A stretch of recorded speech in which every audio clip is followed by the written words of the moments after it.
Hello, hello.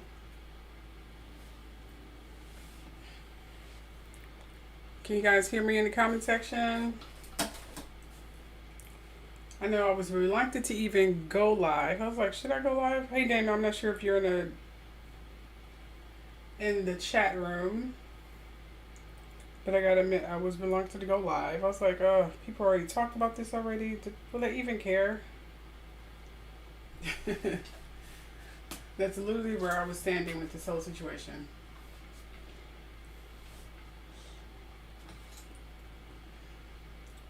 I'm just gonna wait for more people to come on, and then I am going to just get started and get this over with, because I know you guys probably heard bits and pieces. You heard people just casually run through the script. They never show it to you. They just, you know, read from their phones or iPads or tablets or wherever the hell they read from, but they never really show you, you know, and I'm going to show you, okay, what's going on. Okay, and then I'll probably, if we have time, I'll definitely, I would definitely bring up new news that I heard as well pertaining to this, because there has been some new news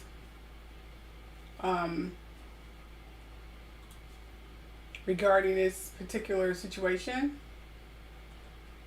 One of the people that was mentioned in this lawsuit came forward and claimed that she don't know what so and so talking about, yada yada yada, you know, all this crap, whatever. A lot of people don't believe her. I'm one of those people, because you know he still got people scared of him, so you can't really believe what people say in terms of the violence that was toward Cassie.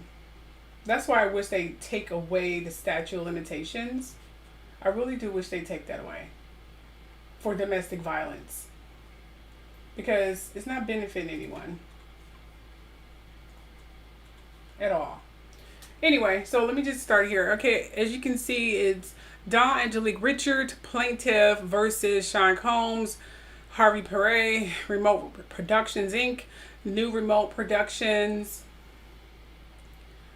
the Nordlinger Group LLC, November 15 LLC, Daddy's House Recording Studio, Bad Boy Entertainment, Bad Boy Records, Bad Boy Entertainment Holdings, Bad Boy Productions Holdings, Bad Boy Books Holdings Inc., the Sean Combs Music Inc., Sean Combs Capital LLC, Combs Enterprises LLC, Universal Music Group, Interscope Giffen, A&M Records, what is it, Diageo, whatever that is, America Supply Inc., DBA, Ciroc Distilling Company, the liquor company, DBA, Ciroc Canning Company, Combs Wines and Spirits, Janice Combs Publishing, Janice Combs, wow, okay, Publishing Inc., Janice Combs Publishing Holdings, wow, Sony Songs, Sony Music Publishing, Love Records, everybody, oh my gosh, she got Sony in here. Wow, she have Sony here. And what's really crazy is that she's not even asking for money. This is a jury trial. She demands a jury trial, which means she wants to go to jury and she wants all his business to be exploited. She's seeking for justice. She's not seeking for money. She's not seeking for some kind of validation. She's seeking for justice. No money. Well, maybe some validation probably, but just primarily money, which further validates her story. You know, I would be looking for money, but she's not looking for money. She's like, I just want the truth to be out there. And that's good. I hope the truth to be out there, because people are still scared to come forth on what they saw and what he did to Cassie. Prominent people. I am talking to prominent people. I'm talking about prominent people. I'm not talking about just random people, whatever, from the street who don't know whatever. I am talking about prominent people, celebrities who actually saw the violence that was put upon Cassie and said nothing. From Jessica Alba, from the Carters, from Usher, from Queen Latifah, from so many people who saw this violence and did nothing because they are so scared of this man. Even though he has all these lawsuits and all of this heap upon him, and he doesn't have any money problems, and he's losing investors left and right, people are still afraid of him.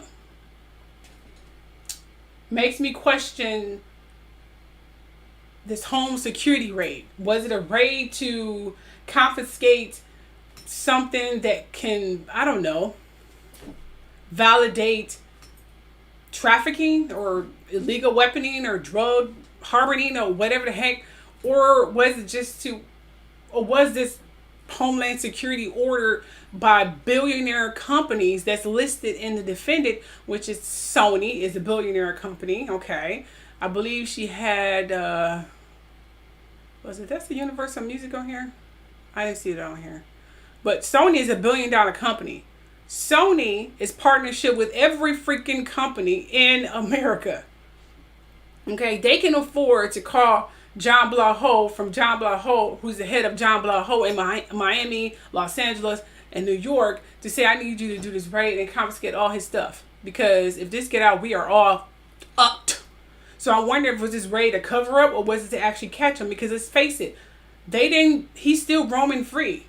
Donald Trump, who I dislike because he's causing division amongst Haitians, anyone who's out, I'm not going there right now. The point of the matter is, he's getting more indicted than freaking Sean Combs. Like, how much power does this man have? What is he, a immortal god or something?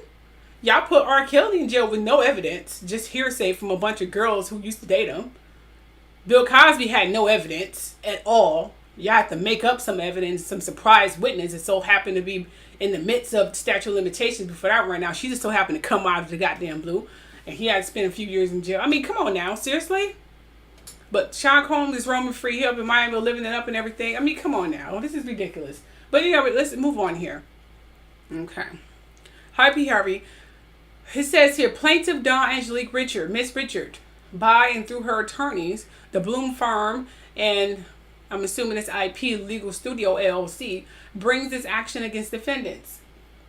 Ms. Richards alleges upon knowledge concerning her own experience and upon information and belief as to all other matters. Preliminary statement. Dawn Angelique Richard, known professionally as Dawn Richard, is an American musician, singer, songwriter, and performer. She gained widespread recognition as a member of, and yada yada yada, the girl group that became formed by defendant Sean Combs, Mr. Combs, and later transitioned into a key member of Mr. Combs' band Diddy Dirty Money.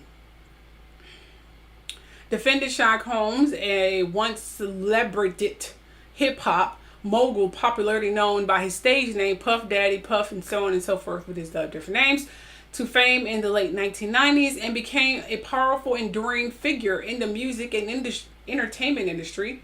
In 1998, Mr. Combs explained the origins of his of his stage name in US Today interview. His nickname was Puff because he had a temper and was known to huff and puff when he was angry. So, which we saw that video of him tearing up his office and throwing the computers on the floor and his papers on the floor from his desk. Remember that video?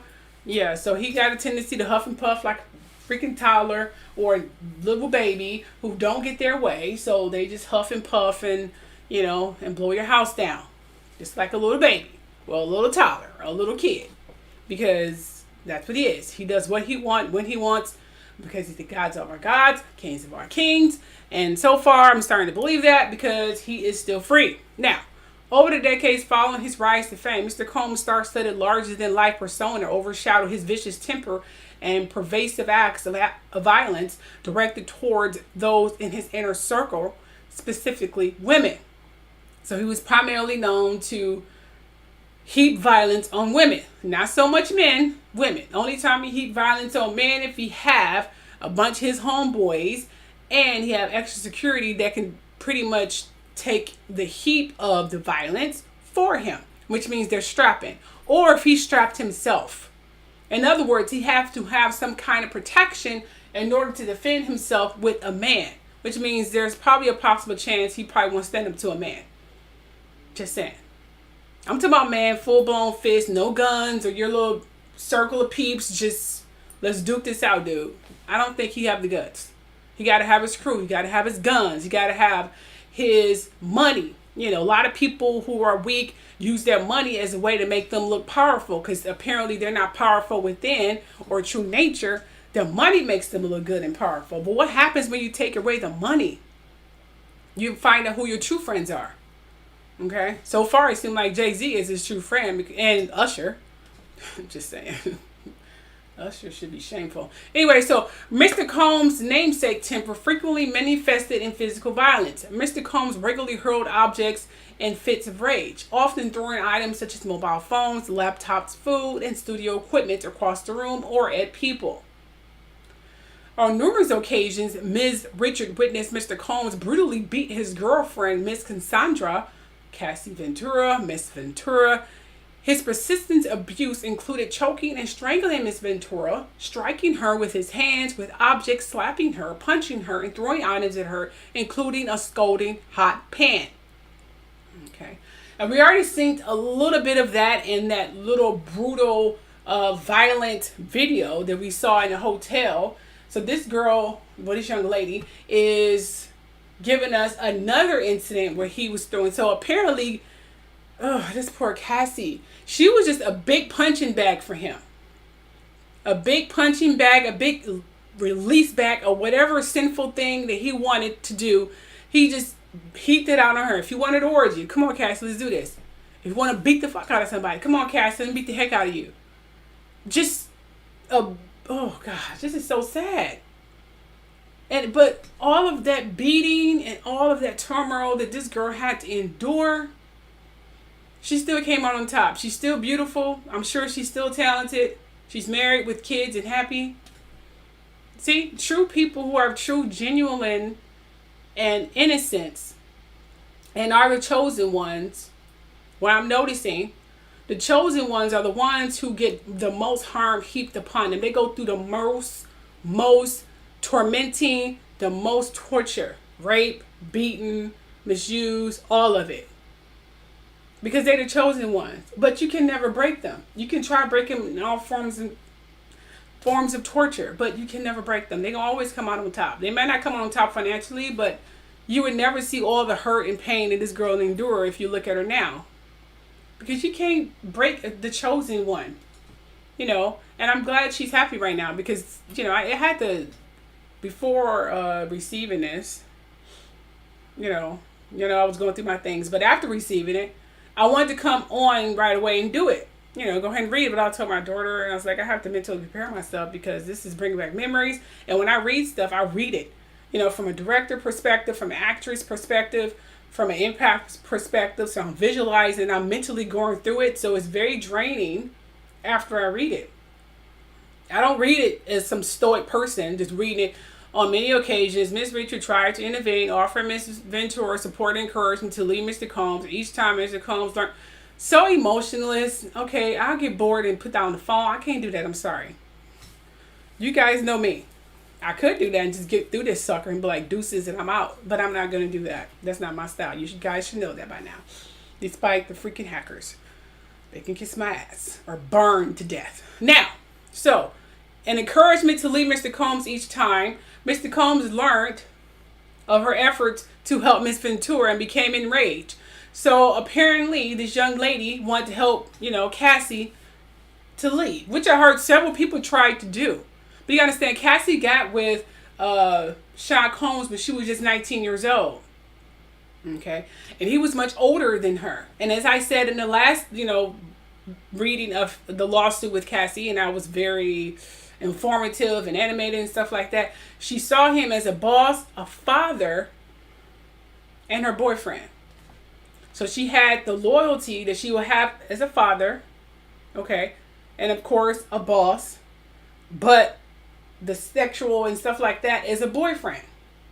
It's hard to differentiate and break that apart when you get with someone so young and he's so older. Trust me, I know. It's like you get confused. You see him as a father figure. Like, I got to take this beating because I did something wrong. You know, I don't know what I did wrong, but no, he's my boss, you know, but he acts like my father too. And I long this father love. You know, you get so freaking confused in your brain. And you stay in that zone for so many years before you eventually like, okay, I've had it. I can't do this anymore. Trust me, I know. So this is more than likely why she waited so long to break apart, because she had to go through this mental transition and transformation to have the mental capacity and the courage to finally say, I don't deserve this shit. I'm leaving. Even if you have to leave with the clothes on your back. You know? So Miss Richards' life with statements such as, you want to die today? Because this is what he told her when Miss Richard wanted to help Miss Ventura to escape. She was like, you know, I can help you escape. I can get you out of here. Not many people were off that. The Carters didn't offer that. They got the money to do it. To even give her a new identity if they wanted to. Usher punk ass, who seemed like a wimp to me, because he witnessed all this stuff since he was a teenager, but the only thing he cares about is the dollar. And I hope this karma don't come personal on his life either for being silent to all of this abuse. You know, you can't he enabled it all these years because he saw it and did nothing. Neo was turning into a Sean Combs from what I hear.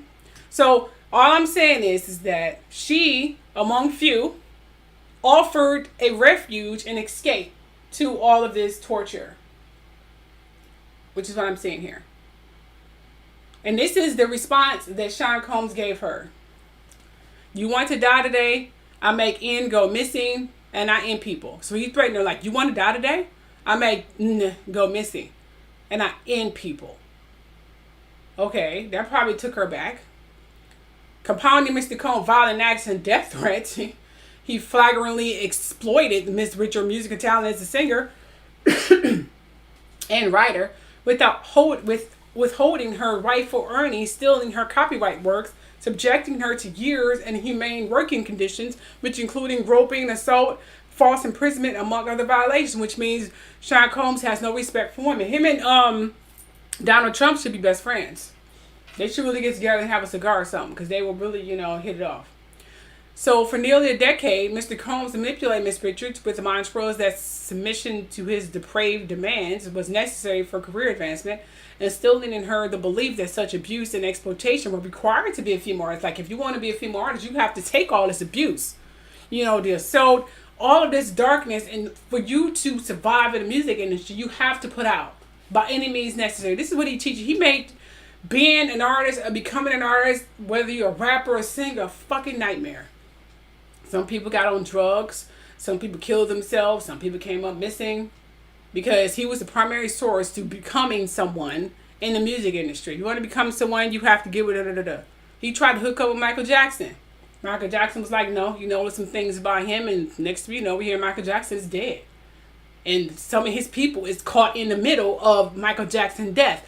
They're not even investigating that. They're too busy trying to get the R. Kellys and Cosby's and shit, whatever. It was not until Miss Ventura bravely and coming forward that Miss Richard realized her own personal sufferings was tied to many years of abuse by Mr. Combs that had become normalized to her. So all this abuse was normalized. She was numb to all this pain. It was just another day, another beating. She probably stayed drugged the heck up to the point of not even in her right mind to even feel anything. And that's crazy. As more women courageously come forward, plaintiff has been empowered by this collective strength and now adds her voice to growing chorus of victims bravely sharing her harrowing stories. Together they seek justice and stand in solidarity as the latest victims of the Me Too movement in the music industry. Ms. Dawn Angelique Richard is a resident of the state of California, was employed by defendant Remote Productions Inc., New Remote Production Inc., Bad Boys Entertainment LLC, Bad Boys, Went right along here. Let's see here. Defended, Mr. Combs, okay. Just moving through here. Defendant Sean Combs, upon information, believes resides in the state of California. At all evidence, times, okay. It said defendant Harvey Perret, upon information to believe, resides within the state of New Jersey. Okay. And it goes on, Bad Boys Entertainment, New York, and mid definition of employer, Miss Richard, under all relevant statutes. Defendant Remote Productions, New Remote, Mr. Combs making a band in New York, and Defended the Nordlinger Group LLC, a finance firm, when its principal plays business in New York and all the information believed in blah, blah, blah, blah. Let's see here. Again, past all this legal jargon and intro stuff of who these people are. Let's see. Defendant Bad Boy Entertainment, yada, yada, yada. Da, da, da, da, da. Let's see here. Janice Combs is a music. So he got a music business under Janice Combs. I'm wondering about that. I wonder if there's more information on this Janice Combs. I hear that he put a lot of his important stuff under his mother. Then her ass should go to court too. She should get sued too, which is what is being done in this suit. Okay, here we go. Now we get into the factual allegations here. Now we got through that legal jargon. Now in and around 2004, Ms. Richard was selected to participate in season 3 of MTV Network's reality television show, Making a Band. I saw a little bit of that, but he was acting all narcissistic and arrogant and acting like some power-driven, tripping nakahaka. I can barely look at all that. I look at 1 or 2 episodes and I was done with that show because I'm like, he's doing too much. The show centered around the formation and development of a new musical group under the mentorship of Mr. Combs. The contestants will compete and be chosen by Mr. Combs to form a band which will go on to create albums and perform. For aspiring artists like Ms. Richard, Making the Band represents a concrete path to a career in the entertainment industry. Ms. Richard appeared in season 3 and 4 of Making a Band, which aired in 2005, and season 5, Making His Band, which aired in 2009. Out of the 1,000 contestants, Ms. Richard, along with approximately 12 other women, were selected to participate in season 3 of Making a Band. 5 women, including Ms. Richard, were ultimately chosen to be in a group, Danny King, which was named by Ms. Richard. Prior to and including the Danny King album, Making a Band was filmed entirely at Daddy's house, recording studio, and blah, blah, blah, blah, blah. And content that focused on Danny King's work on its second album, Welcome to the Dollhouse, was filmed at Daddy's house at Mr. Combs' Miami residence. Other Making the Band episodes, including Los Angeles as the third filming location. Now, prior information and belief to creating the Making the Band, camera crews filmed 24 hours a day, gathering months worth of footage to condense into mere hours of entertainment for viewers. I wonder who has the tape or footage of these things, because you know it's probably on tape of him beating Cassie. Someone should release all the videotapes of him beating that girl. Maybe that will pretty much enforce them to get rid of the statute of limitations of domestic violence, because right now in California it's 5 years. So if you don't report violence from your partner within the 5 years, you can't report it at all. It shouldn't even be a limit at all. It shouldn't be a limit. They need to get rid of the limit, and it varies by states. They should get rid of the statute of limitations for domestic violence. It's ridiculous. Danny King released its self-titled debut album in August 2006, and its second album, Welcome to the Dollhouse, in March 2008. Danny King's first album sold over 4 million copies. Damages to Ms. Richard for unpaid salaries are estimated to about 1 million, paraphrasing. Danny King's second album, Welcome to the Dollhouse, sold over 2 million copies. Damages to Ms. Richard for unpaid salaries and royalties are estimated to $500,000. Damages on unpaid wages for touring and over 100 dates for Ms. Richard and Danny King are estimated to about $1.8 million. Now, Mr. Combs fired bandmate Audrey O'Day and Juanita D. Woodgett from Danny King live on television at the height of its fame in 2008, which resulted in Danny King being disbanded in 2009. You can find that firing on all over TikTok. Just put in Danny King firing Audrey, whatever, and you'll find it on footage. Okay? Now, Miss Richard's first encounters with Mr. Combs' aggressive, intimidating behavior and animus toward women. Now, during the auditions and on set of Making the Band, Mr. Combs projected an aura of superiority, wealth, and power. Mr. Combs regularly wore sunglasses and avoided looking at female contestants in the eye. Something you guys need to understand, when someone is, I like to use the proper term gens, because demons is something that Christianity brought up, but the proper term is gens. But I just say demons for default sake. When someone's demonically possessed, they say you can look a person in the through the soul of a person is through their eyes. That's how you know the realness of a person is through their eyes, because their eyes is revealing and telling. They can have a smile on their face, but their eyes will be holding back tears. And these don't be tears of joy or fear or anger, but they have a smile on their face. Okay? When someone's demonically possessed, you can see the darkness in their eyes, especially if you are a pure, cleansed, spiritual person. Okay?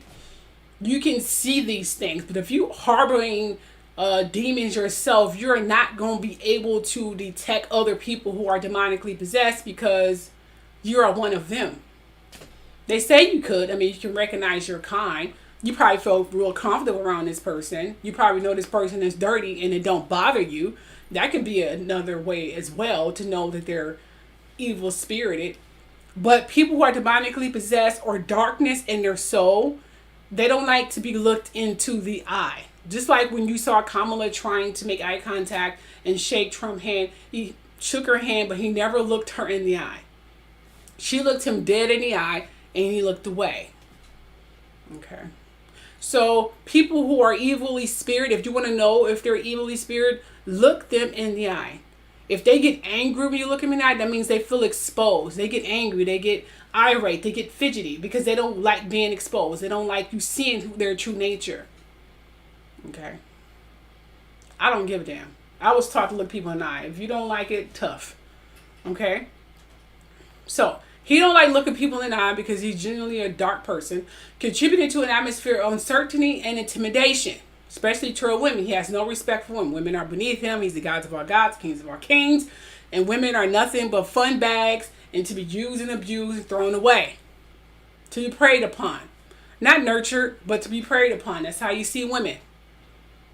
I hope his daughters don't find out the darkness of their father. Then again, I hope they do. But then again, for their safety, I hope they remain naive. Now, during auditions, Mr. Combs spoke to the female contestants in a hostile, condescending manner, making disparaging gender-based remarks such as calling them fat and ugly and bees and hoes. Ms. Richard felt threatened and intimidated by Mr. Combs' blatant disdain for the young women, like herself, who were excited for the opportunity to be on his show. Once the ban was made, Mr. Combs' contempt for women was readily apparent as he continued to display aggressive and hostile behavior towards Ms. Richard and her female identity bandmates. Mr. Combs regularly referred to the 5 women as bees and hoes and degenerate their physical appearances. By way of example, Mr. Combs stated that Ms. Richard was too skinny and needed to do something about this. He was talking about her face.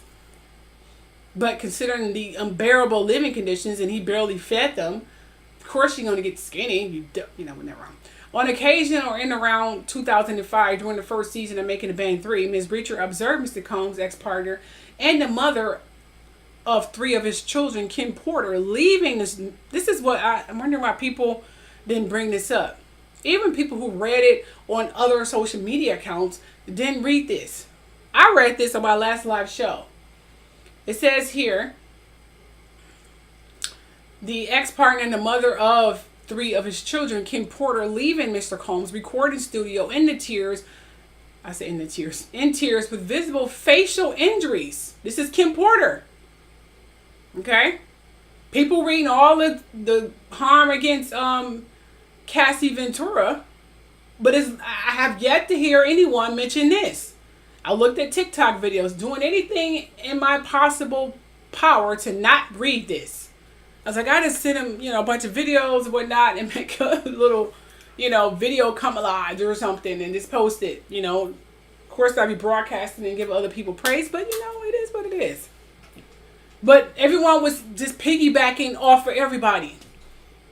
Even though they may have the report in front of them, they're not reading it thoroughly, just piggybacking of what they hear. Do anyone do their own goddamn research? Now, it says it's Kim Porter leaving Mr. Combs' recording studio in tears. This is Kim Porter. May she rest in peace. But I hope her soul is lingering and haunting her visual enemy and anyone else who's sitting back allowing this to continue happening. I hope her soul hunt them until they can't bear it anymore and they all come singing like canary. If they wish to get this under control, they have to they need to meet somewhere, an intervention, and say, we need to take him down together. Are you with me? Because unity is what everybody is afraid of. And all these celebrities are sitting back scared, who know a lot of crap, aren't saying nothing. And they were there. Okay, so I know if anything happened to me around these celebrities, I can't count on them to save me, because they probably won't do anything. They just useless. So recording studio, she left, this is Kim Porter, she left the recording studio in tears with visible facial injuries, including their lacerated lip, realizing that Mr. Combs was capable of committing acts of violence against women, caused Ms. Richard to feel deep apprehension and fear that Mr. Combs could one day physically harm her. So she saw Kim Porter with a split lip and this is Kim Porter, and facial injury. So she was like, okay, he beat women. Okay, maybe I need to, not do anything. I'm not trying to get beat. So Ms. Richard was present when Mr. Combs introduced Cassandra. So he was still with Cassie, beating the heck out of Kim Porter. Which, that was already the rumor that was in the street already, that he was doing that to Kim Porter. No one said anything. They just sit back and let it happen like some wimps, because they're afraid of their paper. Ugh, such wimps. So Miss Richard was present with Mr. Combs. And that's something we have a lot to lose, because we don't have really no money or no really financial security to help us out. But we are talking about millionaires and billionaires who are afraid of what? You have the money for lawyers, private security. What the hell are you afraid of?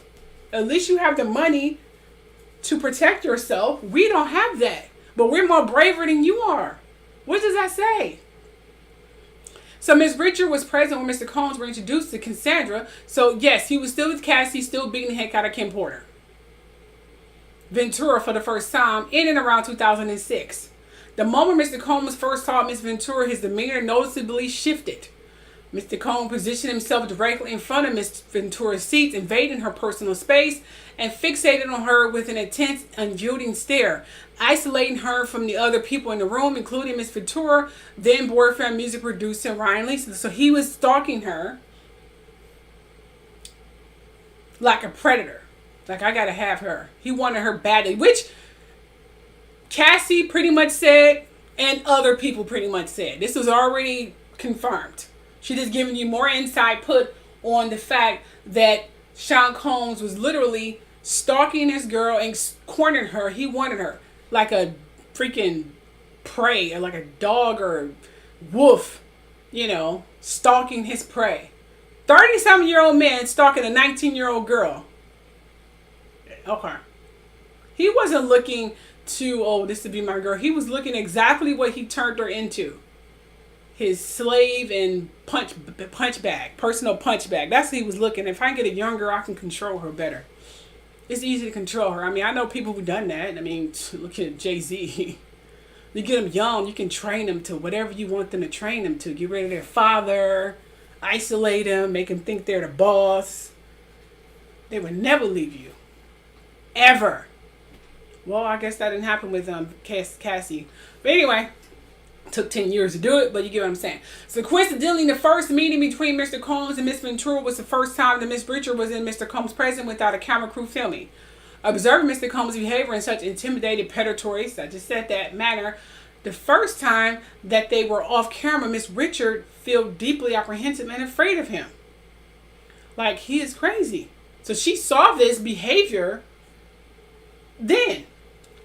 And this is just a new person coming into the group. Imagine one of his close, confidant friends, celebrity people. They probably saw more than this. So subsequently, Miss Ventura ended her relationship with Mr. Leslie, of course. Mr. Combs offered the sun and the moon and the stars. And began dating Mr. Combs, who would become violent and abusive toward her, as we know. And now we get into the section where there was harassment, inhumane treatment, denial of basic needs by Mr. Combs.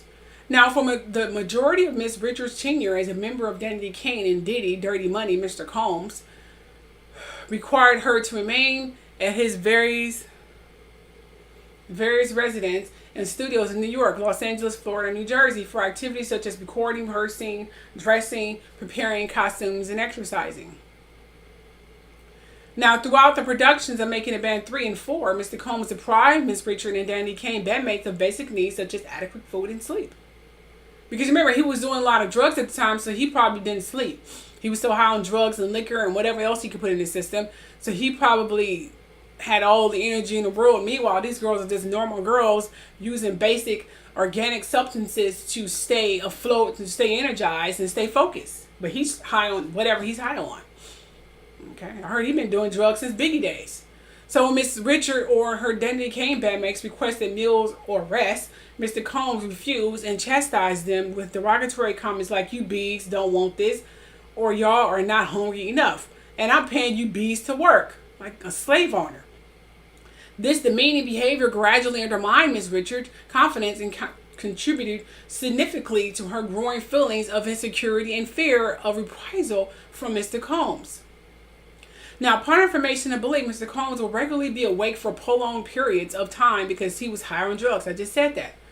See, when I start reading stuff, I start getting visuals and the psychic things start coming in and I start visualizing all these things. I'm trying to disconnect my feelings so I can read it with passion but not get too in my feelings, because then I will lose my focus. So be patient with me. For some of you who got the phone down and just literally just listening to me. But you can let me know you still hear me in the comment section. Say I'm still here and I'm just in here talking to the void or no one. So who is still here?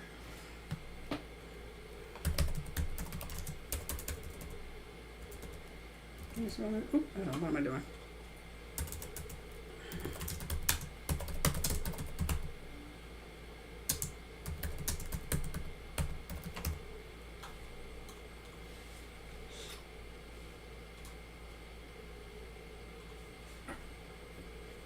Okay, what was I saying?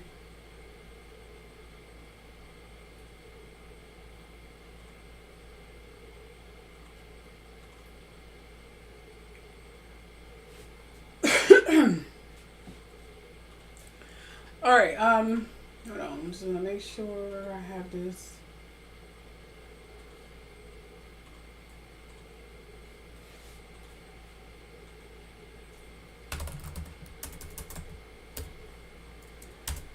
Just a moment here.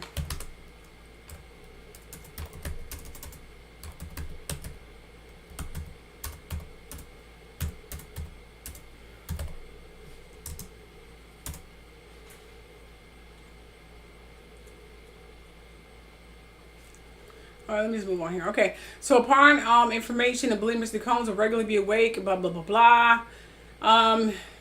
Periods of time because he was high on drugs. During these periods, Mr. Combs demanded continuous access to Miss Richard and her Danny Kane bandmates, often forcing them to record and rehearse for like 36 to 48 hours with no freaking breaks. Forced to choose between eating and sleeping. Miss Richard lost a significant amount of weight, weighing approximately 100 pounds because he won't allow them to eat, and she was at 5'4", so she was really skinny. Miss Richard began to normalize these extreme conditions and perceived them as a standard requirement of her participation in Danny Kane. I think these people, what people fail to understand is that they need you more than you need them.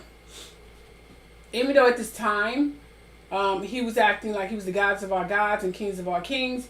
So people more than likely allow him to get away with so much stuff because, again, he thinks he's the god of our gods, kings of our kings. And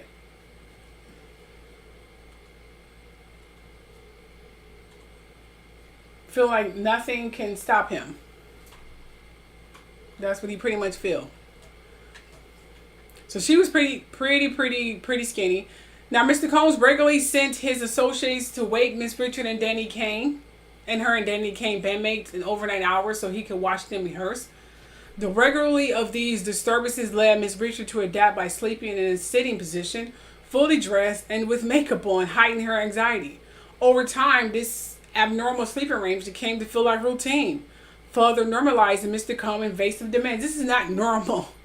You got to have energy. You got to have sleep. Your mind has to rest in order for you to give your performance 100%. You're not a robot. Anyone who asks anyone to do anything like this is stupid, and they don't know what it feels or how it feels to go through the hard work of recording an album, touring, and whole 9 yards. I don't even remember even Sean Combs even touring anywhere. Like by himself touring. I think he toured with somebody or he made them tour. You know? So I don't remember. I don't think he knows the egregious craziness behind that. You know? Now, in addition to exhausting rehearsals, Mr. Combs required Miss Richard and her bandmates to participate in intense workouts with a personal trainer. On one occasion, while running on the beach, Miss Richard became so dehydrated that she vomited. Instead of offering medical assistance, MTV Network camera crew filmed the incident, contributing to her acceptance of such treatment as a part of her personal life. Now, the unrelenting and rigorous schedule of rehearsals, performance, and near constant filming that Mr. Combs imposed caused Miss Richard to experience extreme weight loss, dehydration, fatigue, and painful rashes from the microphone pack she was required to wear on her back. These conditions intensified Miss Richards' feeling of powerless as she increasingly viewed them as part of her professional reality and feared the consequences of any resistance.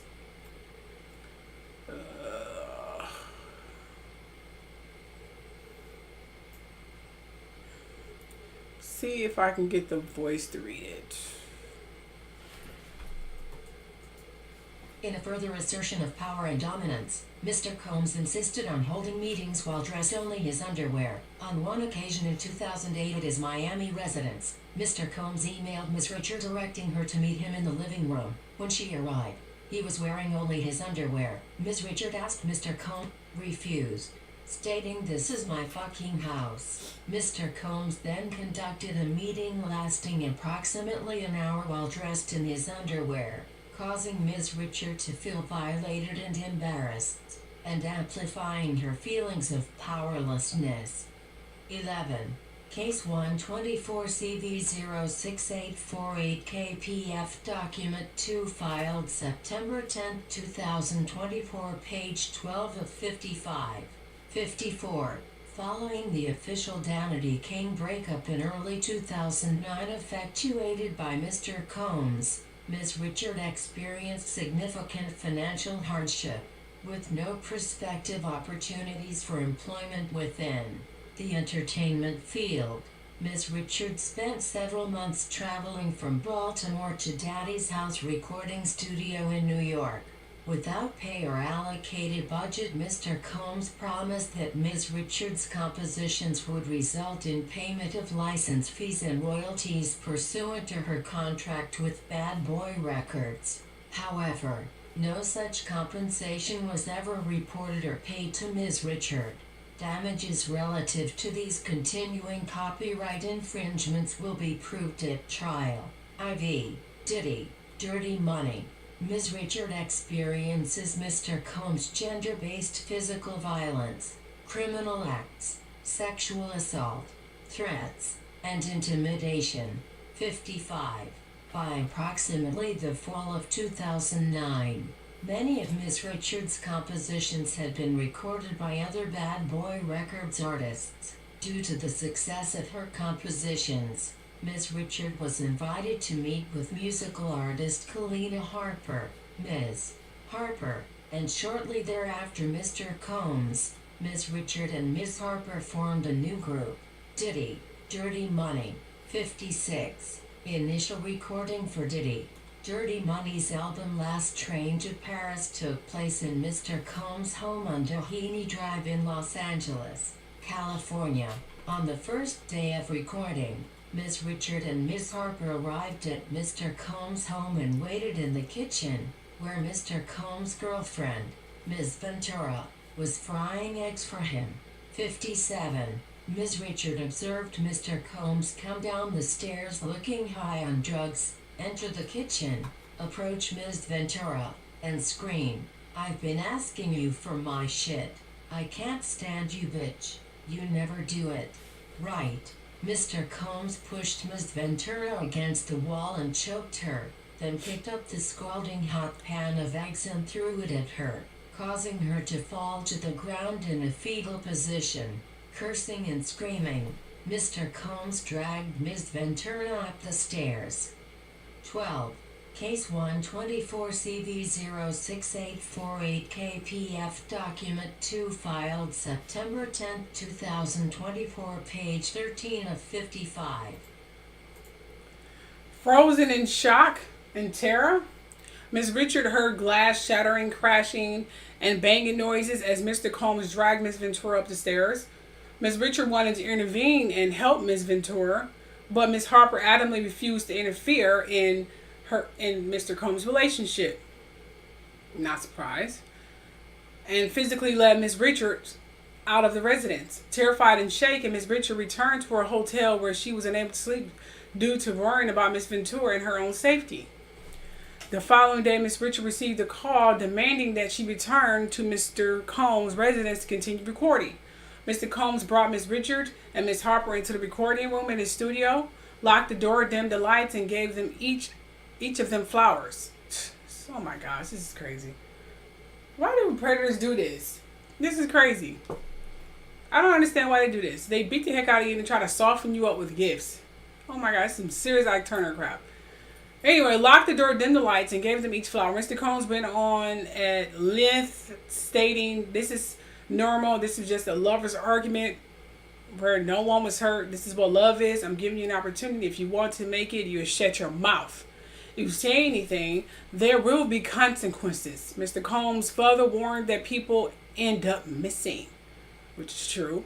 Being threatened while locked for over 20 minutes in a small enclosed space with Mr. Combs after observing Mr. Combs violently assault Miss Ventura the day before. Miss Richard was terrified and genuinely believed that Mr. Combs would follow through on his threats. In and around November 2009, after the Soul Train Awards in Atlanta, Georgia, Mr. Combs flew Miss Richard and Miss Harper to his house in New York on his private jet for an after party. There were many well-known celebrities at the party, and copious amounts of illegal drugs were openly consumed. Upon information, if they want to get Mr. Combs, they need prominent people to come forward. We talking about big names like weak freaking Usher, Justin Timberlake, people with names, someone very powerful to confirm these stories, and not just bandmates, ex-girlfriends, or producers behind the scenes. We need big name people who can actually financially defend themselves, but they still scared. Man, I hope the truth come out about them, how they knew this and said nothing. Seriously, this is ridiculous. Karma is something. Now, upon information and belief, Mr. Combs had arranged for dozens of young women and girls, some of whom appeared to be underage. And this was going around in the street long before Cassie and that Rodney dude, that he was partying with underage girls, to be transported to the party. Yeah, he's still free. The women arrived wearing little to no clothing and were given drugs and alcohol. Many of them appeared lethargic or passed out while Mr. Combs and his guests performed actual acts on them. Now, Miss Richard believed that her presence at the party was a test to see whether Mr. Combs could trust her. I should have did the warning before this. Warning. I'm reading this verbatim from the lawsuit. Warning, I may talk about things that may bring up unhappy memories, may trigger anything, violence or whatever. Please, I hope you prepared yourself for this. This is a warning. I'll make sure I put the warning in the title as well. Okay. Now, many of them appeared lethargic and passed out while Mr. Combs and his guests, while they was passed out, performed acts. I wish I knew who these guests were. Miss Richard believed that her presence at the party was a test to see whether Mr. Combs could trust her. Now, Mr. Combs repeatedly said things like, this is a buffet. Enjoy yourself. This is what we do. This is how we party. Miss Richard felt shocked and horrified at the sight of Mr. Combs and his guests violating incapacitated young women, and implored Miss Combs' personal assistant, Capricorn Clark, to allow her to leave. Miss Clark insisted that Miss Richard wait 15 minutes for Miss Clark to make it make sense. That is, to make Miss Richard exit less conspicuous, so that Mr. Combs would not notice that she had left. So just sneaking out, basically. Knowing that she was not free to leave and had to wait for Miss Clark to help her orchestrate her departure, Miss Richard experienced feelings of panic and being trapped against her will, which she was. So they were pretty much violating rape RAing. Thank you, church lady. RAing, incapacitated, passed out people. I want to know who this guest was.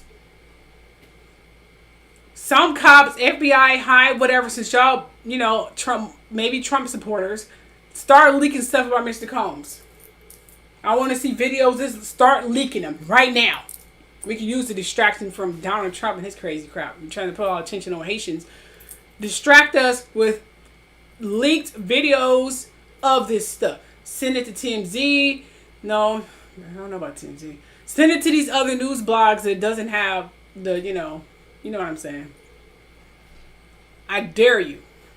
Because right now, you guys are losing a lot of faith in people. With people. Because we don't know if you are participated in this crap. You did it to cover up. Or what are you waiting on? Christmas? Give me a break. Or after the election? That's what we're waiting on after the election. I guess that could be possible. But what leaked videos? You can still leak a couple videos, though, to get us over until the election. Now, Mr. Combs regularly placed Miss Richard in similar situations with no means to escape. At Mr. Combs' drug-fueled party, his guests, including Miss Richard, were required to surrender their phones upon entry. Mr. Combs kept the doors locked and guarded by security personnel, making it impossible for Miss Richard to leave without alerting Mr. Combs that she had done so. Mr. Combs hired police officers to attend his party. That explains why no one has came forward, including police officers, sending a clear message to guests that his influence extended beyond, paraphrasing, law enforcement. That explains why information hadn't got leaked, because these police officers are more likely helping to do the cover-up. And I'm sure Homeland Security was probably a part of this as well. You're going to need someone courageous and really good-hearted and want justice that is in a high-power position to even allow anything of the matter of justice to be employed for this matter. Right now, all I'm seeing is a bunch of people who are trying to keep their name out of the cookie jar and preventing this from going viral. And I'm talking about big names. This is going to need some dark forest, some hex, truth serum to reveal all of this darkness. We're going to need some powerful force beyond their control to heap a truth hex on everyone who viewed all this dirt, all these years, to reveal the truth of everything. Just like in that movie with Jim Carrey. Remember that movie with Jim Carrey? Where he was a lawyer and his son wished that he tell the truth and he couldn't help but to tell the truth. We need to put a spell on everyone who's participating in all this darkness to have a spell. I'm casting this spell. Whoever's participating in all this darkness to have a sudden, need to tell the truth where they have no other choice to tell the truth. Every time they tell a lie, they tell the truth. They have to tell, lie or lie. That's the name of the movie. They have to tell the truth. I'm putting a truth serum, truth spirit, truth spell on all these people who knew all this dirt and didn't say nothing. I'm putting that truth spell on you right now, where you have no other choice but to tell the truth. By any means necessary. Everything come out of your mouth has to be the truth. It cannot be a lie. I don't care how much you try to prevent it. Tell the truth about all of this, or be deemed for bad dreams, hauntings, and bad luck. Some more to be, because this is ridiculous. We have police officers. We have freaking Homeland Security, senators, foreign leaders who are all hoping these tapes and videos do not come out, which is why it has not. It took a most brave person to release the video from the hotel, who's like, I'm not getting paid for any of this. I didn't sign no NDA, even though NDA do not cover illegal activities such as domestic violence, but whatever. Now, on many occasions, Mr. Combs had parties at his Miami, Florida residence that lasted for several days. That means free costs for several days. Poor Cassie. At one of the parties, Miss Richard witnessed Mr. Combs openly state that he had arranged for busloads of young exotic girls such as mixed, black, Asian, Indonesian, albino. Once again, Miss Richard observed inebriated young girls being ex-violent. Mr. Combs and his guests. By Mr. Combs and his guests. I'm sorry about that. In a state of panic and terror, Ms. Richard fled to the bedroom Mr. Combs insisted she stay in and barricaded the door shut with furniture. So she was like, I am not being participating in this. So she went into a bedroom and barricaded the door, afraid out of her mind, because they are having this big freaking orgy with all these busload of women, which is trafficking, by the way. All these busload of women, and I'm sure we can find some of these women, okay? All these truckload of women participating in orgies, and I'm sure they was drugged up out of their freaking mind. I mean, this is crazy. This is some sinful, dark crap. Now, Mr. Combs openly assaulted Miss Ventura in front of Miss Richard, as he seemed to always do. Everyone saw it, including, you already know the names, and other witnesses on multiple occasions. On one occasion, in and around the fall of 2009, Diddy Dirty Money was in New York preparing to perform at a festival. Including their vehicle, Mr. Combs grabbed Miss Ventura's neck, pulled her out of the van onto the grass, and pinned her head down, choking her while yelling, "You gonna get up today." This incident took place in the backstage area just outside the festival and was entirely visible to passerby. So witnesses who know who he is, who probably can reveal anything or say anything, so they witnessed her being abused and didn't say nothing. So in another instance, in or around early 2010, Mr. Combs punched Ms. Ventura in the face in the bathroom of a party in Los Angeles. Frequently, when Ms. Ventura attempted to voice an opinion or stand up to Mr. Combs, he would strike her or wrap his hands around her throat and choke her. So she wasn't allowed to speak up for herself. On the first occasion that they observed Mr. Combs assault Miss Ventura, Miss Richard and Miss Harper spoke. See, this is why the statute of limitations has to be erased. Because this was such long ago, and Los Angeles have a 5-year period. He would be in jail right now if the statute of limitations weren't preventing him from being in jail. If they remove it, they have every legal right to go arrest him right now. But the statute of limitations is still intact, so therefore he's still free. The trafficking things they have to prove. But if they remove the statute of limitations for domestic violence, they can go get him right now. And just lay on charges. Attempted murder, assault and battery, whatever. But it ran out. It is crazy. Now, on the first occasion that they observed Mr. Combs assault Miss Ventura, Miss Richard and Miss Harper was with, why I said Ms. Was she married before? I don't know about it. Ms. is for divorce and widows, not for single people, but whatever. MISS is for single, never married people. It's been like that since history. No need to hide your whatever. Anyway, so spoke with Miss Ventura to support and encourage Miss Ventura in escaping her abusive relationship with Mr. Combs. Every time Miss Richard and Miss Harper tried to intervene, Mr. Combs learned of the conversation and became irate.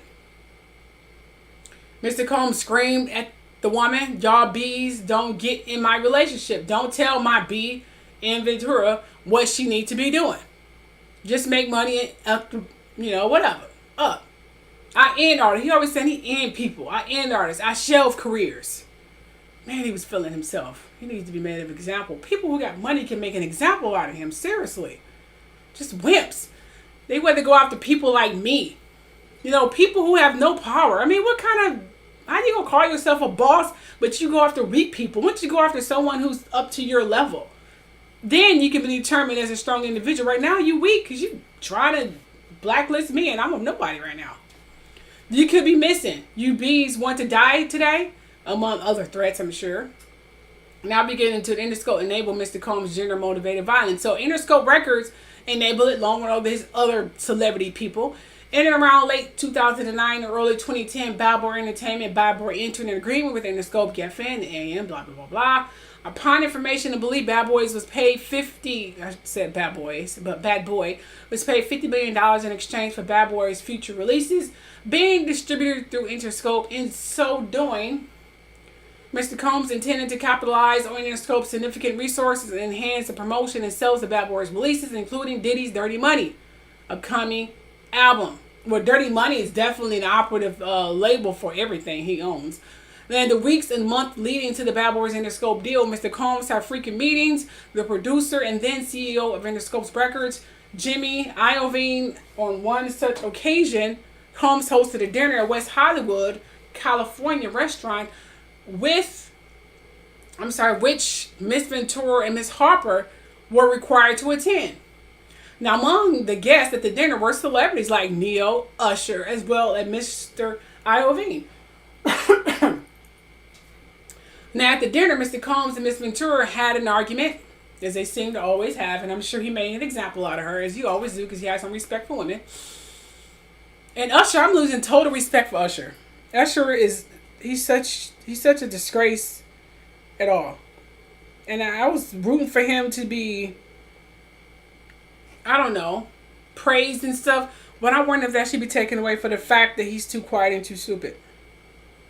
He has the ability to ruin, but he's too busy worrying about his paper. What kind of example are you doing or showing your daughters? Okay, if your money's looking right, just take the abuse. That's what you're... Okay, whatever, I'm done. Okay. I don't even get about Neo. I done heard and pretty much saw his true nature. And I was a huge fan of Neo, but I'm starting to look at him side-eye too. Now, at the dinner, Mr. Combs and Ventura had an argument in front of the dinner guests. And Mr. Combs hissed at Miss Ventura like some freaking vampire or some possessed demon. And screamed and whispered and forcibly punched her in the stomach, causing her to double over in visible pain. Crying, Miss Clark escorted Miss Ventura out of the restaurant. So Clark, who is Clark? Which one is Clark? No, whatever. Miss Clark escorted Miss Ventura out of the restaurant, and Mr. Combs remained and continued socializing with the other guests. We just randomly punched her, and they continued socializing with Usher and Neo right there. Girl, yeah. Because it's a disgrace. Here I'm thinking Neo, this gifted artist and dancer and producer. You are a disgrace. You are a fucking disgrace. So if you get bad karma right now, you deserve this, man. You sitting back, you can't... I hope his daughters don't find out about this. Like, Dad, you actually saw this girl get... What if my husband in the future beat me, but he's rich and he's, making you guys rich? Do I supposed to take it just to sacrifice my safety and my sanity and my mental health so we can remain on top financially? Is that what you teaching me, Daddy? Because that's what these girls who are going to be grown girls are going to learn, that their daddy witnessed all this and said nothing. But you have daughters. Karma comes in different forms. They could put you on the other side of this violence as a father, which I hope never happens. Because you sit back and allow all this to happen and say nothing. So even after Mr. Iovine watched Mr. Combs commit a violent assault in front of numerous high-profile witnesses and said nothing, the Babur Interscope deal took place and remained in effect, providing Mr. Combs with immense financial rewards as usual, enabling him to commit further acts of violence and become invincible. We paraphrase him, but that's pretty much what he did, without any repercussions. He was just getting more powerful and powerful. And Miss Ventura took all the darkness, all the punching, all of it. Watching Mr. Combs openly assault Miss Ventura in front of Mr. Iovine and various celebrities, and observing that other powerful music industry representatives were complicit in Mr. Combs' behavior, amplified Ms. Richard's fears that Mr. Combs could one day harm her and that his actions would be accepted and normalized by everyone surrounding him, which means she have no safety net, so that she just get beat and no one would give two flying figs. Because they're all scared of their paper. Seriously, that's what you're afraid of? Just leave Sony out of it if you're afraid of your paper. Because Sony is the main threat you should be worrying about, not Sean Combs. As a part of agreement between Bad Boys and Interscope heavily promoted Diddy Dirty's Money Last Train to Paris album. Mr. Iovine had presented Mr. Combs with a demo of Coming Home for him to produce, a song that would become a multi-platinum hit. Never heard of it. Mr. Iovine was encouraging Mr. Combs to develop a new song for the album, into which Interscope was investing significant resources. Miss Richard, Miss Harper, and Miss Ventura all provided vocal performances for this record. It was released in November 2010. The album The Last Train to Paris became Diddy Dirty's Money's most commercially successful project, providing the vast financial rewards to both Interscope and Mr. Combs. Oh, you did? I never heard of it. And if I did hear it, I didn't know it was his. It seemed like, and I heard a few of Cassie Ventura's, she's a very gifted young lady. He really stopped her from being famous. You know, if I was Cassie, you know what I would do? Because sometimes you have to show people, just get in front of all these people who said nothing when you were being like, go to an awards program, talk to a producer, I don't know, Oprah, whoever. Talk to whoever. Be like, I have a speech to say. I have something I need to say. I need to say something. She don't have to drop names. Just give a testimony in honor, in representation, and advocacy of domestic violence. And get up there and say a speech at the most attended freaking awards program. Showing her pictures of her abuse, if she has pictures. In front of everyone who didn't say shit. So they can see what they enable all these years. And then if I was the production producer, I would fan and just zoom in. I'll make a surprise attendant. It won't even be on the goddamn schedule. So they can't sneak out. And then I would zoom in on everyone who was listed in these lawsuits. The Carters, Usher, Neo. Everybody who witnessed all of this. Just to see the shame on their faces. That's what I would do. Like, I was getting beaten. Y'all had the money to protect me. Y'all said nothing because y'all was afraid of y'all paper. Whatever. Anyway, so in and around the fall of 2009, Diddy Dirty Money began recording the song Love Comes Down. Upon information and belief, Mr. Combs continued his drugs and their cause to remain awake for prolonged periods of time, which I pretty much said. When he was awake, he would demand that Miss Richard and Miss Harper record in the studio, where they would spend like 3 to 4 days because he was out on drugs, recording without a break, eat or sleep while he's sniffing, whatever the hell he does, sniffing, smoking, I don't know, poking, whatever, and beating the hell out of Cassie, you know, because she was the punching bag sick, just whatever. He didn't give a fuck about that girl. Mr. Combs required Miss Richard and Miss Harper to remain at his home continuously, denying the opportunity to return to their hotel rooms for breaks or to wash up or just get the fuck away from his ass.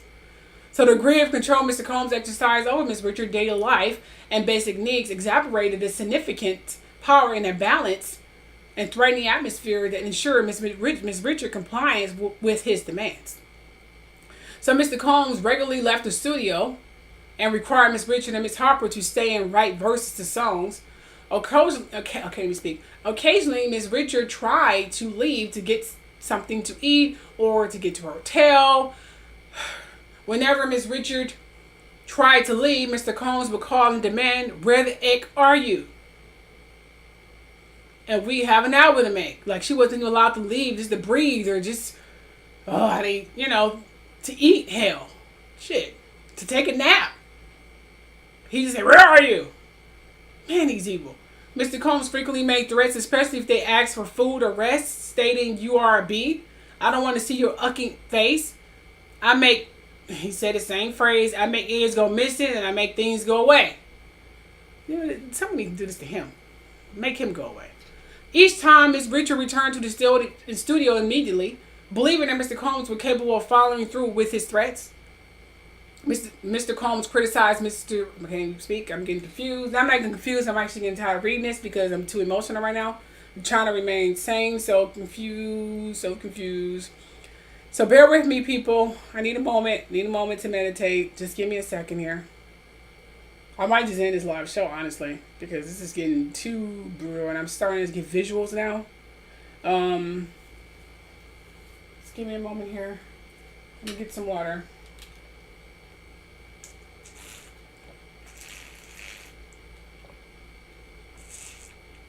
Drinking water.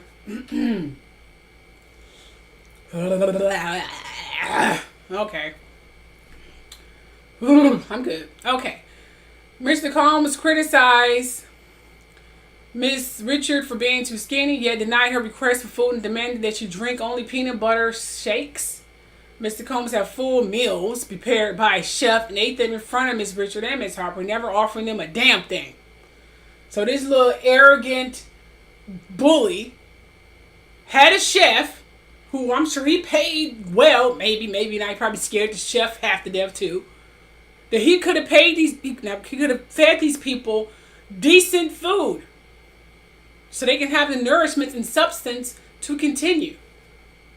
You treat your workers with humanity, kindness, and respect. They won't mind bend over backwards. I'm talking about working hard, not the way this fool probably would see it, to do anything for you. You earn respect. Okay, you don't steal fear. You earn respect. I'm sorry I didn't say that right. You don't force someone to respect you. Okay? You have to earn respect. They can fake and say they respect you, but they really don't. He instilled fear. How dare you eat in front of these people and not feed them? That's so freaking stupid. Now, Miss Richard and Miss Harper begged for food and rest breaks, but Mr. Combs refused. Hey, Andrew. Mr. Combs refused, making statements such as absolutely not. And this is what it takes to be great. So he was like, no, I'm not giving you no food. No effing way. Okay, so they tired, hungry, and he's sitting there eating this big freaking elaborate meal made by his private chef, and he's just not offering them anything. This is turning out to be a great story. Now, Mr. Combs' response underscored the threat he posed and heightened Miss Richards' concern for her safety and well-being. As Miss Richard continued to work nonstop, transitioning between the studio rehearsal, workouts, and back to the studio, she became severely dehydrated and experienced chronic stomach cramping from being undernourished and excessively thin. On numerous occasions that she told Mr. Combs that she was feeling ill, he called her lazy and dismissed her health concerns, instilling her further apprehensive of communicating her needs. Like, what are you talking about? Feed you enough. You don't need any food. Oh my God, this man is a monster. This is a monster. In and around December 2010, Miss Richard, hold on, what the hell they got the stove on? What the fuck's going on here? Excuse me for a moment.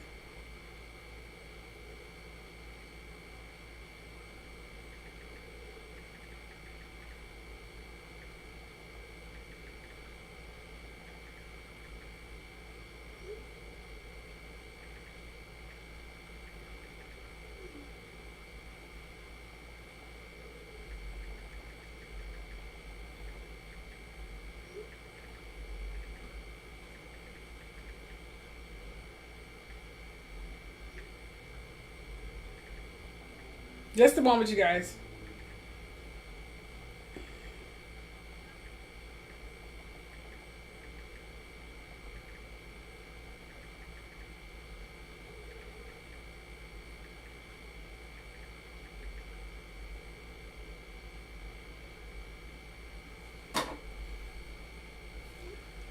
Okay, so in and around the summer of 2010, Richard experienced abdominal pain, swollen glands, and a fever. She was hospitalized and diagnosed with arthralgia, I'm assuming that's how you pronounce it, arthralgia, joint pain due to overuse sprains, tendonitis, and infection, anemia, and low white blood cell count. Miss Richard presented Mr. Combs with her medical records, specifying that she needed to emphasize eating well, being adequately hydrated, and getting adequate rest. But Mr. Combs ordered her to report to the studio the next day for another multi-day recording session. Like, I don't give a damn about your health. You're not human. Blatant disregard for her health and well-being cemented Miss Richard's fear of his authority and control over her career and health. She must have been real happy to be fired, man. Now, Miss Richard continued to witness Mr. Combs' abuse towards Miss Ventura. Miss Ventura often wore sunglasses because he was her punching bag, and whatever he felt like doing sinfully and dirty and disgusting, he just asked her to do it. No one was helping her. No one gave a damn. I don't know how that's what I'm saying. They need to put Cassie Ventura in front of all these fools' faces so they can see what they covered up. I would make a huge documentary and surprise shock. I would throw so much shocking revelation in front of these people. They think they be thinking they're literally at the time of Judgment Day. Just all of it, so they can see what they enabled for years. Hope their daughters don't go through this bullcrap. So, Miss Ventura wore glasses and makeup in an attempt to hide visible injuries. These incidents further solidified Miss Richards' fear of Mr. Combs, as they were constant reminders of the physical dangers she potentially could and eventually would face. Mr. Combs often exhibited uncontrollable anger during recording sessions, throwing objects like albums, laptops, and food against the wall or individuals. Mr. Combs frequently flew into frenzied, unpredictable rages. Miss Richards feared making any misstep that could direct his anger toward her. However, her fears went beyond her immediate physical safety, because she had witnessed Mr. Combs' violent nature, or we just read this verbatim, I was going to paraphrase, but witnessed Mr. Combs' violent nature, a side of Mr. Combs that the world had not yet seen. She feared that falling out of Mr. Combs' good grace, or worse, standing up to him or speaking out against him, could result in serious harm to her. Miss Richard frequently thought about Mr. Combs' threat about making people go missing, and feared taking any action that could label her as a target. Despite Mr. Combs' violence, threats, and misogyny, Dirty Diddy Money experienced significant sales of records, selling 2 million copies of one single, 500,000 of another, and so on and so forth with the records.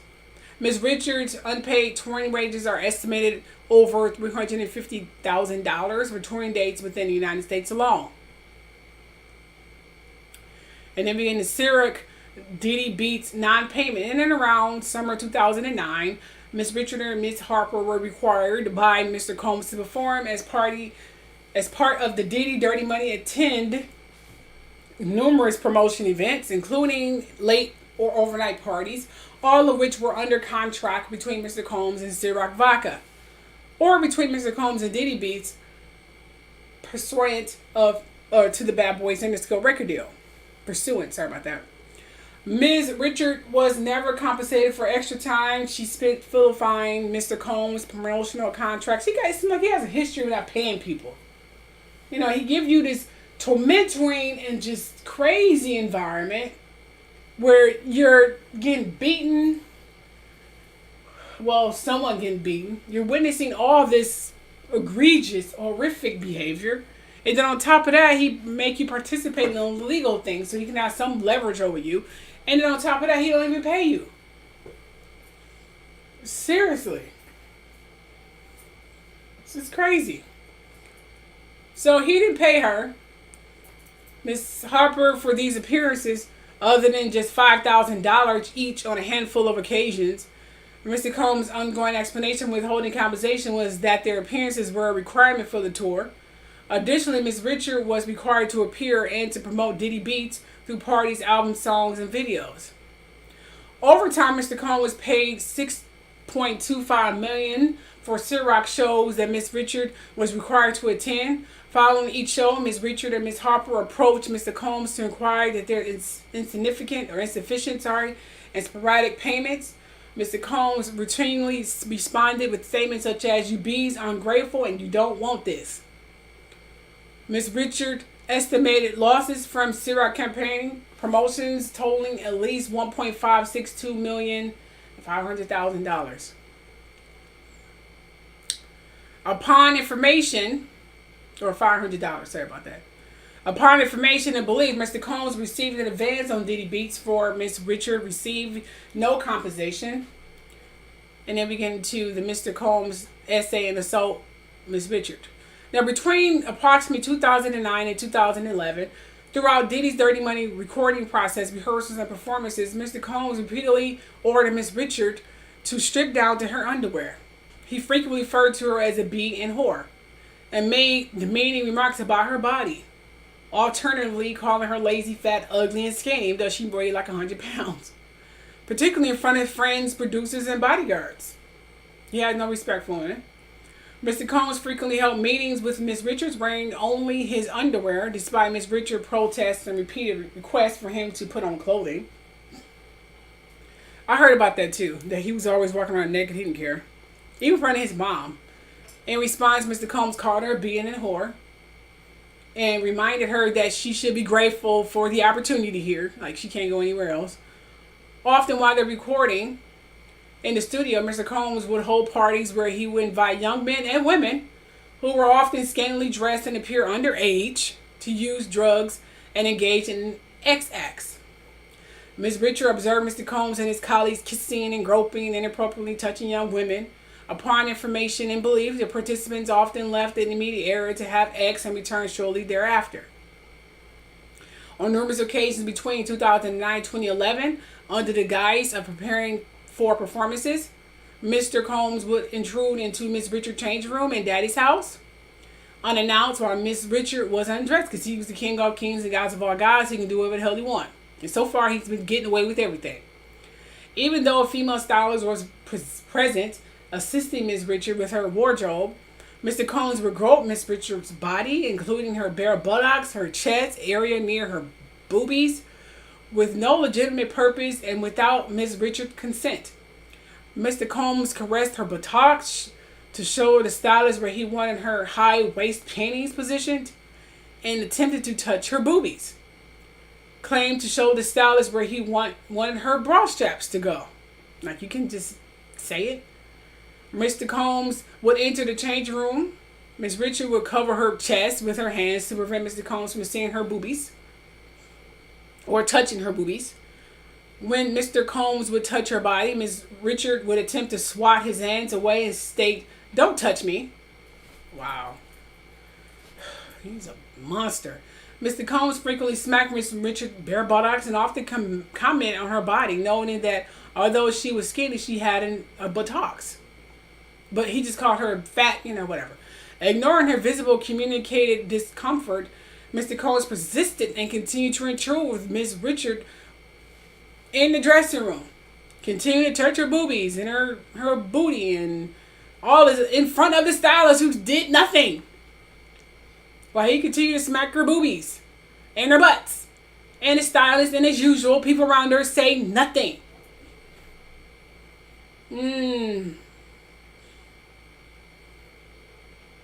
Karma, and be inflicted on these people who didn't say nothing. In and around October 2010, Diddy Dirty Money performed in Glasgow, Scotland, where Mr. Combs engaged in overt essay towards Miss Richard. On numerous occasions, when Miss Richard exited the dressing room fully styled, Mr. Combs looked at her approvingly and smacked her buttocks while making comments such as, "You're looking good. Oh, okay, Don. Okay, I see what that is," in a flirtatious tone.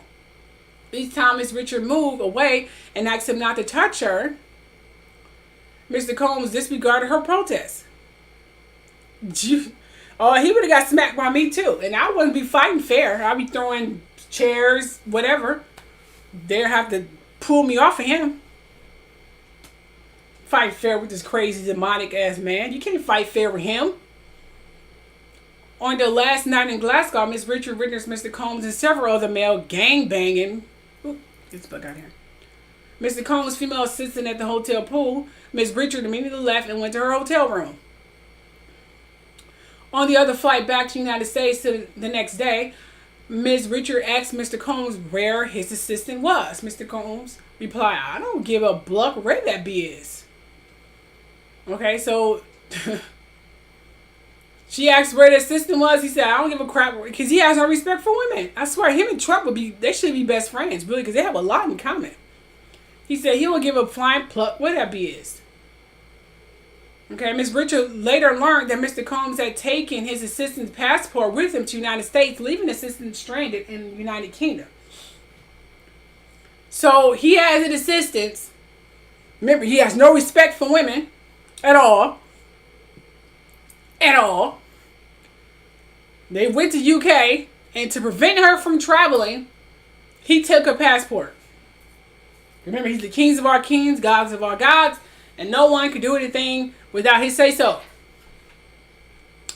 In Glasgow, Miss Harper confided in Miss Richard. "Girl, he would have hated me too. Seriously. I would have killed him. And I would have been glad to go to jail to do it. I would have broken his fucking neck in front of everybody. If I take bullets, fine. At least the demon is dead. Okay? Because you punk uckers wasn't man enough or woman enough to stand up to him. I had to do it. Punks. But then I'll hunt you when I'm dead. You will never get a good night rest because I will hunt you for the rest of your days. And that's a promise for any of my enemies to try to take me out. Now, Miss Richard confided in Miss Richard. Ooh, this bug is really just around me. Go away, you stupid bug. Miss Harper confided in Miss Richard that her husband and manager, Tony Vick, Mr. Vick, was abusive. Really? Okay, I know that. After an especially severe assault, she confided in Miss Richard that she wanted to leave Mr. Vick, and Miss Richard helped her plan her exit from, the relationship. However, Miss Harper and Mr. Vick reconciled, and both Mr. Combs and Mr. Vick, who had a close relationship, if you know what I mean, learned in Miss Richard's role in helping Miss Harper. Both Mr. Combs, Mr. Vick. Who is Mr. Vick? Do I know who Mr. Vick? I need to find out who he is. Let's go now, Canito.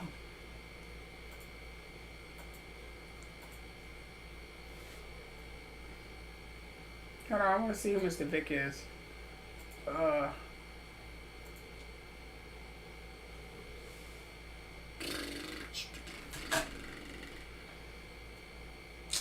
Let's see. New private window. Okay, here we go.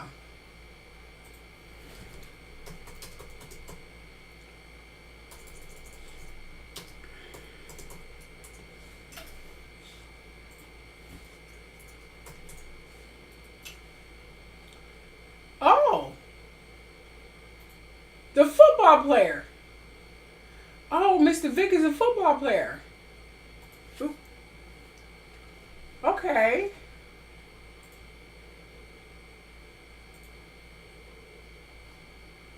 Let me show you guys.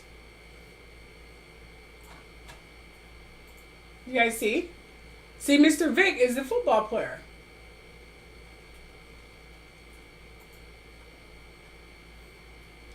I had no idea. So Mr. Vick and Mr. Combs.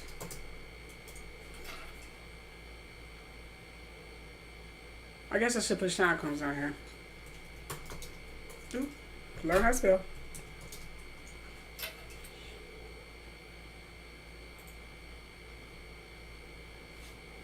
Oh, okay. Look at Usher. Oh, I'm sorry.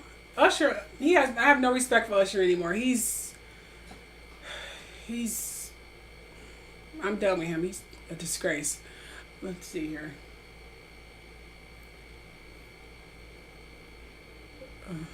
I don't see any pictures with them together. I'm sure there are some though, since they were so close.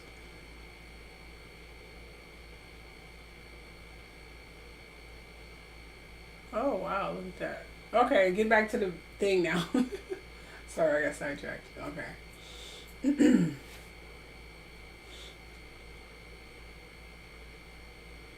Oh, well, I did. I put it in the thing. You know what? Maybe I should put it on Google. Okay. Instead of Okay, I'll put Google. I'll put it in Google. Maybe I'll probably get better results. Okay, hold on.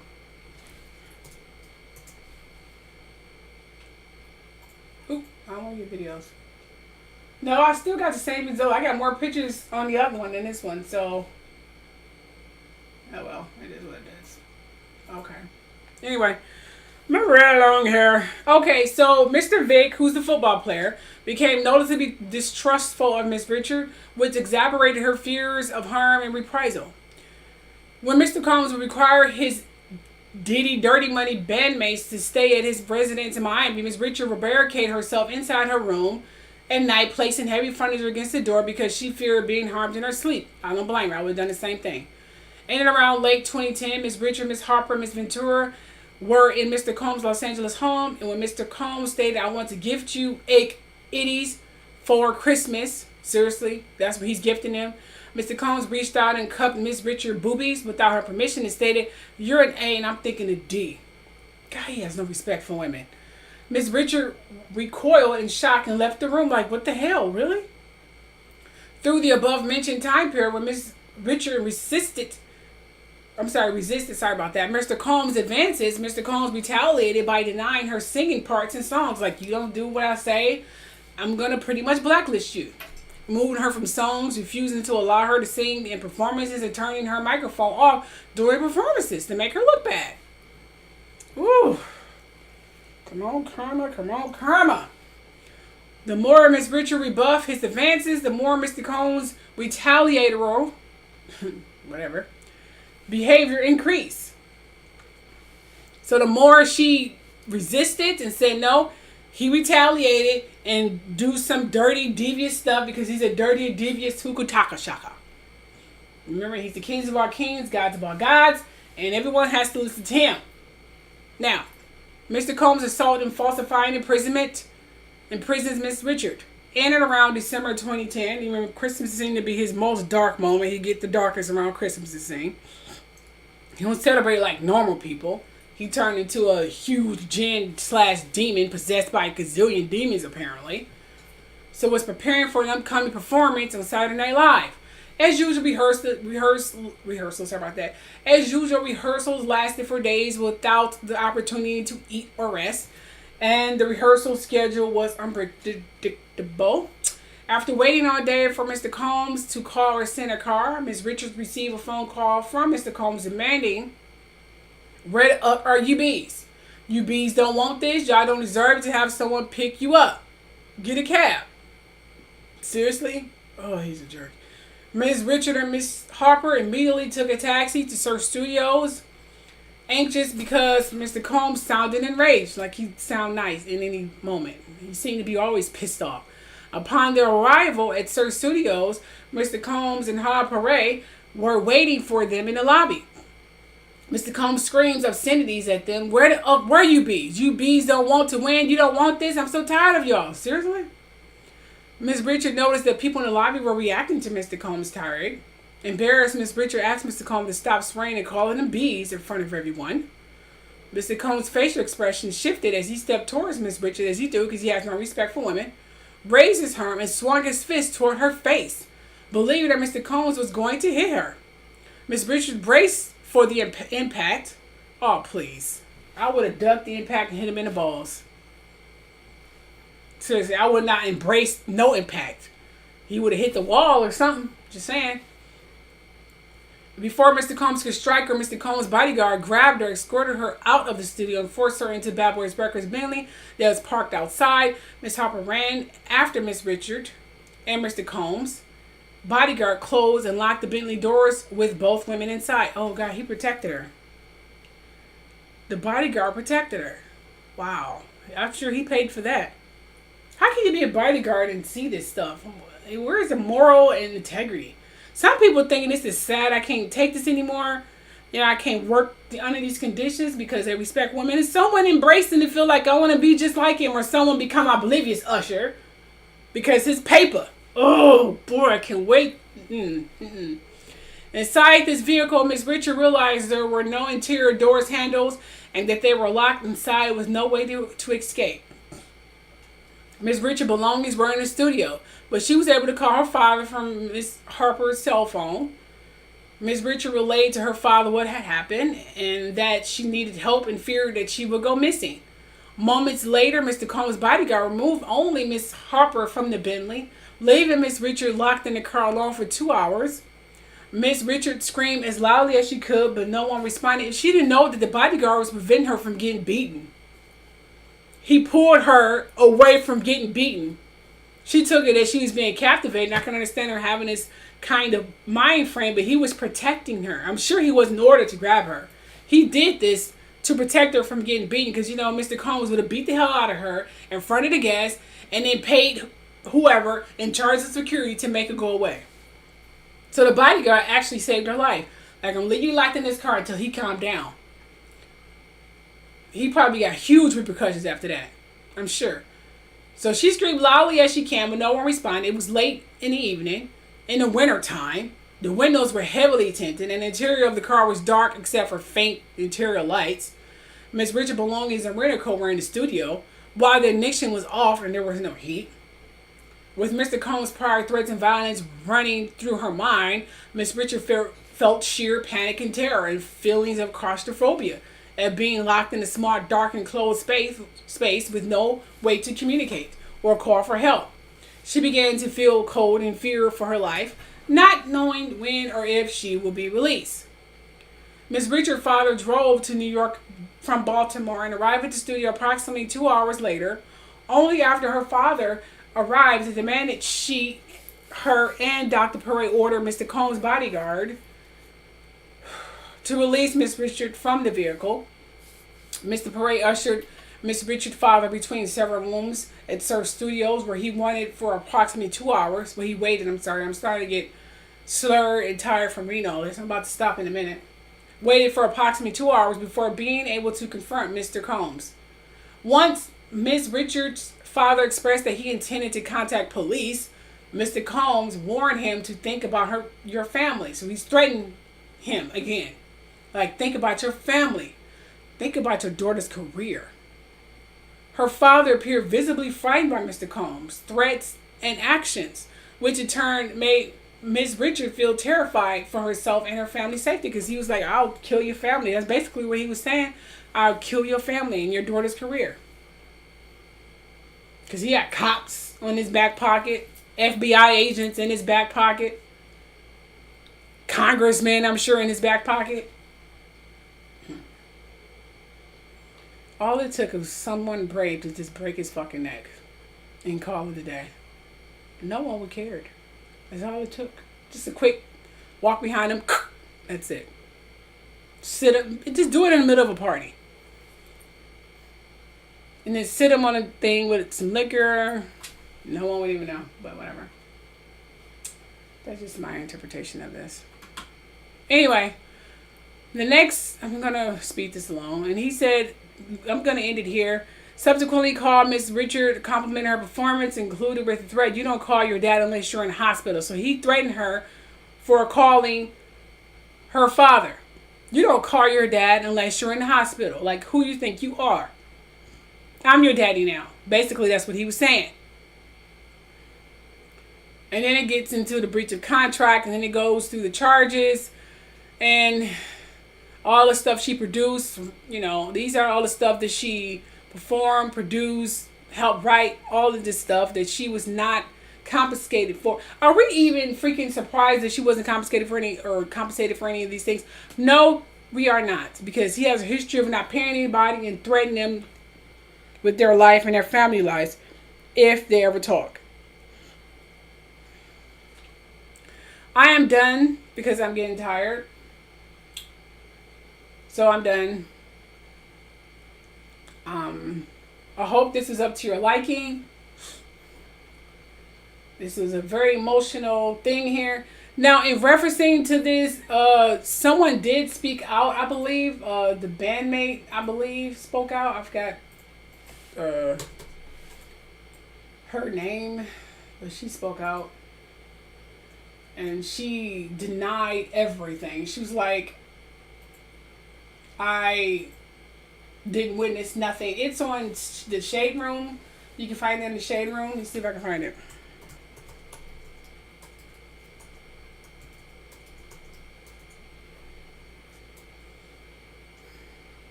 Let's see. Done. Matter of fact, I could probably just find the article.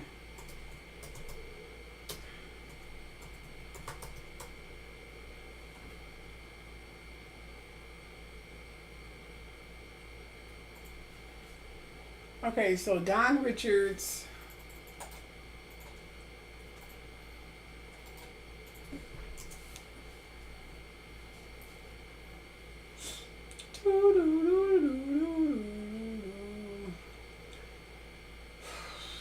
Singer Don Sues, blah, blah, blah, blah.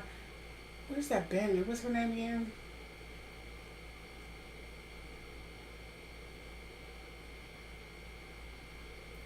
Sean Combs' legal team takes his case to TikTok? What? What is this?